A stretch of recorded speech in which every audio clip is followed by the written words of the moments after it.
Hello everyone, welcome to my YouTube channel Ishkaf Shadman. Dear friends, आज हम बात करेंगे एक ऐसे अपडेट के बारे में जो कि बिहार लोक सेवा आयोग के द्वारा जारी किया गया है और काफ़ी इंपॉर्टेंट होने वाला है। तो चलिए देखते हैं कि बिहार लोक सेवा आयोग के द्वारा जो अपडेट दिया जा रहा है इसमें क्या बातें कही गई है।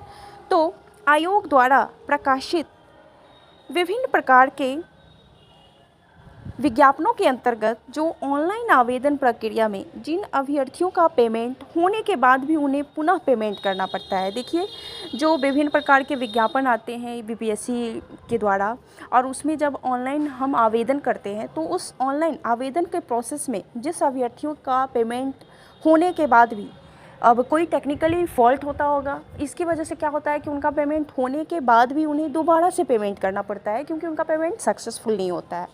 तो इस संदर्भ में जो पेमेंट गेटवे सिस्टम में कार्यरत बैंक द्वारा प्राप्त सूचना के अनुसार पिछले भुगतान की राशि को वापस लेने हेतु जिस बैंक के credit card, debit card, internet banking से पेमेंट किया गया है, उसी बैंक के कस्टमर केयर के ईमेल आईडी पर चार्ज बैक शब्द को लिखते हुए डिस्प्यूट रेज करने हेतु ईमेल करेंगे। देखिए, आपने जिस मेथड कहने का मतलब कि जिस बैंक के क्रेडिट कार्ड, डेबिट कार्ड या फिर आपने इंटरनेट बैंकिंग से पेमेंट किया होगा, तो उस बैंक के जो कस्टमर केयर का ईमेल आईडी है उस पे आपको मेल करना है। और मेल करना है तो मेल का सब्जेक्ट जो हो जाएगा वो हो जाएगा आपका चार्ज बैक वर्ड, आपको यहाँ पे यूज़ करना होगा।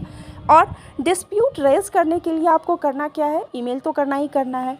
इसके साथ जो ट्रांजैक्शन आईडी है, रेफरेंस नंबर है और ट्रांजैक्शन डेट है, इसका भी उल्लेख करना है विथ प्रूफ। यानी हम जब भी कोई भी फॉर्म भरते हैं ऑनलाइन, तो उसमें क्या होता है कि पेमेंट करने के टाइम में रेफरेंस नंबर, ट्रांजैक्शन आईडी, ये सारी चीज़ें हमें मिल जाती है।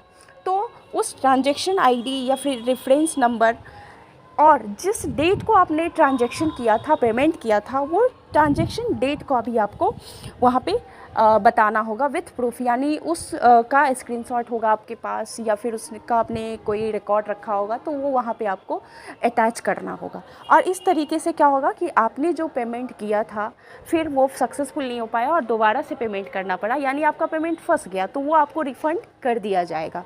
बस आपको ये ईमेल करना पड़ेगा और उसमें आपको प्रूफ भी देना होगा।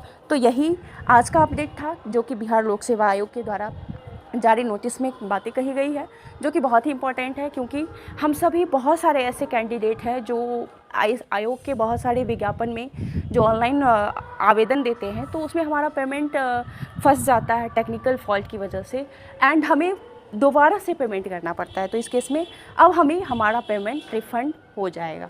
तो यही आज का अपडेट था। वीडियो पसंद आए तो लाइक करें, सब्सक्राइब करें और शेयर करें। धन्यवाद।